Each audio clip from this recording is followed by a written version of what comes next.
கையெழுத்து போடாட்டி நிதி கொடுக்க மாட்டேன். இதுதான் திஸ் இஸ் அகைன்ஸ்ட் ஃபெடரலிசம். சகோதரர் விஜய் நடத்துறாரு, அண்ணன் திரும்ப சிபிஎஸ்சி ஸ்கூல் நடத்துறாரு. இதெல்லாம் அண்ணாமலை சொல்றதெல்லாம் நம்ப முடியுமா? ஆங்கிலம் நமக்கு தேவை கிடையாது, இந்தியா நாட்டுக்கு ஆங்கிலம் தேவை கிடையாதுன்னு சொல்றாங்க. சிக்கந்தர் மலையா இல்லை கந்தர் மலையாங்கிறத விட்டுட்டு இன்னைக்கு இதுக்கு வந்திருக்காங்க. மணிக்கு 7 மணிக்கு பொம்பளைங்க வெளியில போக கூடாதுன்னு சொல்லிட்டு ஒரு இது இருக்கு. ஒரே மொழி, ஒரே கலாச்சாரம், இது மாதிரி நினைக்கிறாங்க. கல்விக் கொள்கை ஏற்றிருக்கே அப்படின்னு சொல்லிட்டு அவர் சொல்றாரு. இதுல அரசியல் கிடையாது, அதனால ஏற்றுக்கிறதுல என்ன தவறு இருக்கு அப்படின்னு சொல்லியிருக்கிறாரு அமைச்சர்.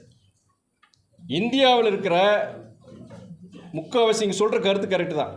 கிட்டத்தட்ட 80 விழுக்காடு பிற மாநிலங்கள் இதை ஏற்றுக்கிட்டாங்க, கையெழுத்து போட்டாங்க. எதனால கையெழுத்து போட்டாங்க? மிரட்டி கையெழுத்து வாங்கியிருக்கிறாங்க.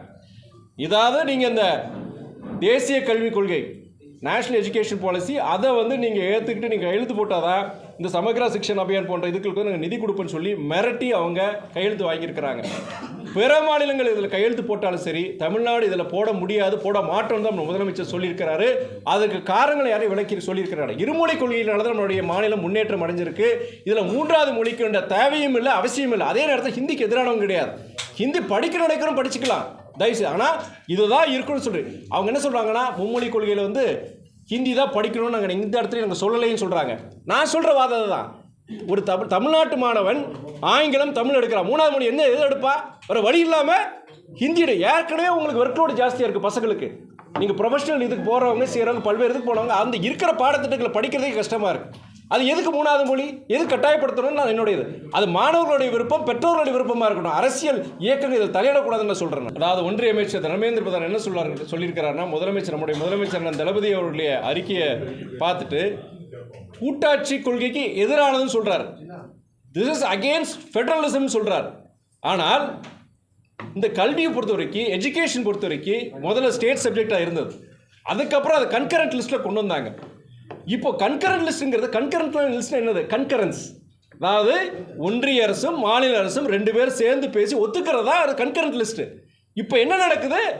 நாங்கள் கொண்டு வந்திருக்கிறோம், நீ கையெழுத்து போடாட்டி நிதி கொடுக்க மாட்டேன். இதுதான் திஸ் இஸ் அகைன்ஸ்ட் ஃபெடரலிசம்.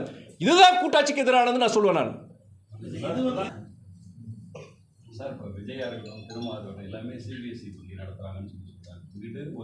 அதாவது நீங்கள் விஜய் சகோதரர் விஜய் நடத்துறாரு, அண்ணன் திரும்ப சிபிஎஸ்சி ஸ்கூல் நடத்துறாரு. இதெல்லாம் யார் சொல்லியிருக்கிறாங்க?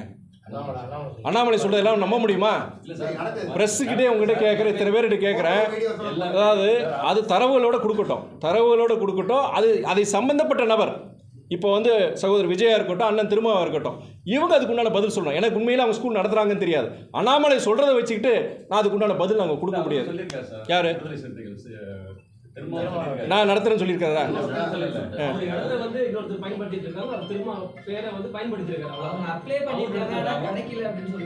அதாவது இந்த வாதம் இருக்கு இல்லையா, இந்த மாதிரி சிபிஎஸ்சி எதுக்குறாங்க, மும்மொழி கொள்கை எதுக்குறாங்க, அவங்க இந்த மாதிரி பள்ளிகள் நடத்துகிறாங்க அப்படின்னு சொல்கிறது அந்த சம்மந்தப்பட்ட நபர் அதுக்குண்டான பதில் கொடுக்கணும். நான் பொறுத்த வரைக்கும் இப்போ நான் நடத்துகிறேன்னா இல்லை வருங்க, நான் நடத்துகிறேன்னா என் பிள்ளைங்க ஹிந்தி படிக்கிறாங்களா நான் சொல்லணும். நீங்கள் அந்த கேள்வியை கேட்கலாம்.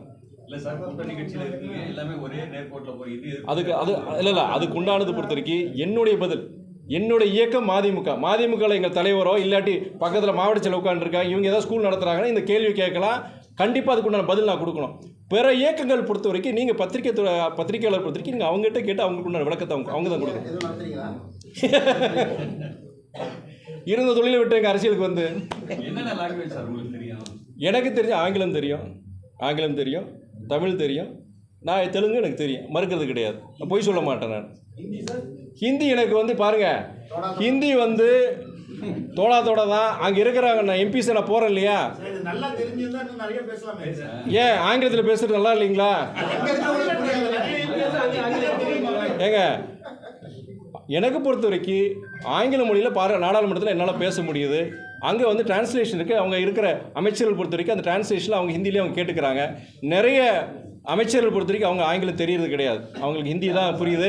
இன்ஃபேக்ட் ஸ்டாண்டிங் கமிட்டி மீட்டிங்கில் பொறுத்த வரைக்கும் ஹிந்தியில் பேசும்போது, சார் நான் மாத்திரம் கிடையாது, பக்கத்தில் இருக்க கேரளா எம்பிஸ் சரி அவங்களும் சொல்கிறாங்க, sir we don't understand Hindi, please speak in இங்கிலீஷ்னு சொல்லி இங்கிலீஷில் நாங்கள் பேச வைக்கிறோம். நான் என்ன சொல்ல வரேன்னா, ஆங்கிலம் பொதுமொழி. நீங்கள் நான் சொல்கிற கருத்தை அதாவது நாங்கள் சொல்கிற நம்ம சொல்கிற கருத்தை நான் சொல்லுவேன். நான் தமிழ்நாட்டில் இருக்கிற நம்ம எல்லாரும் சொல்கிற கருத்து, ஆங்கிலம் பொதுமொழியாக வைங்க. நீங்கள் இந்தியா முழுவதும் ஆங்கிலம் ஒரு புதுமொழியை வைங்க. நீங்கள் வடநாட்டுக்காரன் வந்தீங்கன்னா அவங்களுக்கு வந்து எதுவுமே தெரியல, ஆங்கிலம் தெரியல, எதுவும் தெரியல, ஹிந்தியில் தான் பேசுகிறாங்க. ஆங்கிலம் பொறுத்த வரைக்கும் அது காமன் லாங்குவேஜ் இருக்கட்டும். இன்றைக்கி உலக தொடர்பு மொழியே ஆங்கிலம் தான். இன்றைக்கி அவங்க வடநாட்டவர்களுக்கு அது நல்லது. அங்கே நார்த் இந்தியா போயிட்டீங்கன்னா இங்கிலீஷே கூடாது, இங்கிலீஷ் எதுக்குன்னு சொல்லி அங்கே பிரச்சாரம். உங்களுக்கு பத்திரிகையில் தெரியுதா இல்லையோ சொல்லலை, பல பாஜக தலைவர்கள் ஆங்கிலம் நமக்கு தேவை கிடையாது, இந்தியா நாட்டுக்கு ஆங்கிலம் தேவை கிடையாதுன்னு சொல்கிறாங்க. அது எவ்வளோ ஒரு பாதகத்தை உருவாக்கும் யோசிச்சு பாருங்கள். நம்ம பசங்க இந்த மொழிவாதம் இருக்கட்டும், அவங்க சொல்கிற வாதம் நான் சொல்கிற இந்த நேரத்தில் நீங்கள் பொய் நினச்சிங்கன்னா தயவுசெய்து அமித்ஷா முதற்கொண்டு அவங்க பாஜக தலைவர்கள் வந்து ஆங்கிலம் கூடாதுன்னு சொல்கிறாங்க. அது நல்லதா கெட்டதா? அப்படி சொல்கிறாங்களே பாஜகவில் எத்தனை பேர் வந்து இங்கிலீஷ் மீடியம் ஹிந்தி மீடியமில் படிக்கிறாங்க? எல்லாமே இங்கிலீஷ் மீடியம் தான் படிக்கிறாங்க பசங்க, அவங்க பெரிய தலைவருடைய பசங்க எல்லாமே. அதனால் இதில் வந்து இந்த மொழி விஷயத்தில் இந்த கல்வி விஷயத்தில் அரசியல் பண்ணுறது வந்து பாஜக தான். என்னென்னா இன்றைக்கி சிக்கந்தர் மலையா இல்லை கந்தர் மலையாங்கிறத விட்டுட்டு இன்றைக்கி இதுக்கு வந்திருக்கிறாங்க.